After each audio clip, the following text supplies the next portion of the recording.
on my journal for previous months, normal po talaga in every first week of the month, lalo na yung parating pa ang non-farm payroll, ay maraming potentials na head and shoulders na lumalabas.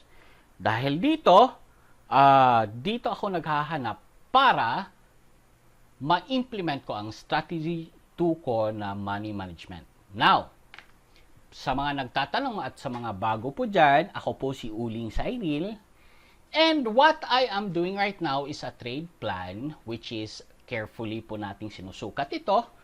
And of course, I am finding a potential head and shoulders pattern. So, bakit head and shoulders lang? It is because po, sa hindi pa nakakalam, ito pa lang po ang meron akong proven system for I really believe consistent analysis is equivalent to consistent strategy.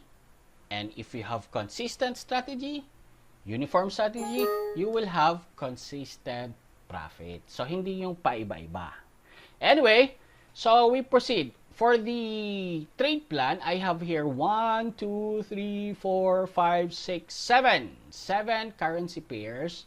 At tatlo dito ang gusto kong i-discuss kasi dito ko pipiliin ang potential na money management strategy. Of course, under the umbrella of the proven system ng head and shoulders. So, let's proceed. Unahin natin yung AUD-GPY. As you can see, ito po yung setup niya. May nakita po kayong parallel sa taas. Yan po ay based on 1-day time frame.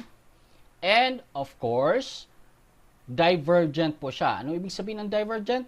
Ang chart pababa. However, dito sa MACD, paakyat. Kaya, dahil dito, it is one way of really spotting potential head and shoulders. However, paalala lang po, maaring hindi rin niya ito itutuloy.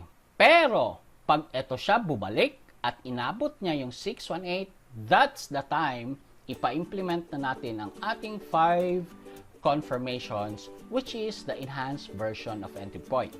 So, sa mga bago, panoorin nyo na lang po ito, video na enhanced version of entry point. Now, for the second priority is NZD-JPY. And I spotted again potential head and shoulders. Nag-break pa siya ng parallel.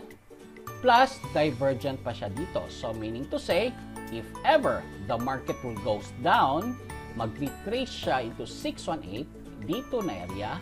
And that's the time gagamitin na naman natin yung strategy 1, which is pwede na natin isabay yung strategy 2 na money management. So, and the lastly is eto na po. Eto ang pinakagusto ko, which is the NZD-USD, kasi medyo mahaba-haba yung parallel na talagang sinundan niya. Alam natin that the trend is going down, but dahil nagkaroon ng divergent, so this will be the very best case scenario na pwede tayong kumita. And currently, nasa 0.05 na siya. So, nasa 50% na. So, hihintayin na lang natin.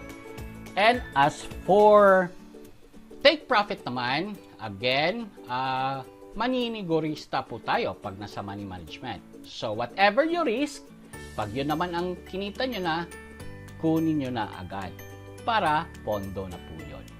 So, if you have any questions regarding my strategy, regarding if you want more data, backtrack data for 3 months of this head and shoulders strategy and the way I trade, just PM me or comment below.